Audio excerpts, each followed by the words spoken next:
గారికి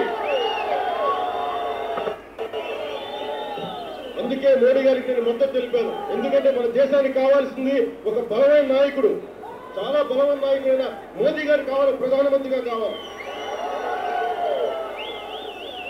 దానికి కారణం రాష్ట్రం ఒక నాయకత్వం కావాలంటే చాలా బలమైన వ్యక్తులు ఉండాలి. ఒక నిర్ణయం తీసుకోగానే భయపడిపోకూడదు. ఒక నిర్ణయం తీసుకుంటే ఓడిపోతామా, ఒక నిర్ణయం తీసుకుంటే మనం మొత్తం ఓటమి చెందేస్తామా అని భయపడే వాళ్ళ నాయకులు కాలేరు. కష్టం నష్టం ప్రజలు ముందుకు తీసుకెళ్లి మొండి ధైర్యంతో బలంతో తీసుకెళ్లగలిగే మోడీ లాంటి నాయకులు కావాలి.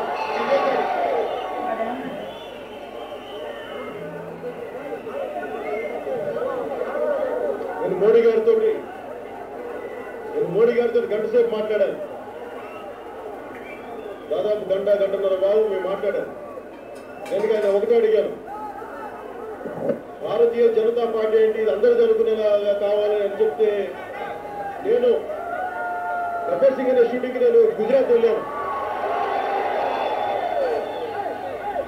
గుజరాత్ వెళ్ళినప్పుడు అందరూ బీజేపీని మోదీ గారిని మద్దతుతో ముద్రేస్తుంటే ఇది కేవలం హిందువులకే అంటే, అక్కడున్న నాకు ఒక ముస్లిం హోటల్ ఓనర్ చెప్పాడు, నాకు మోడీ గారి వల్ల మేమందరం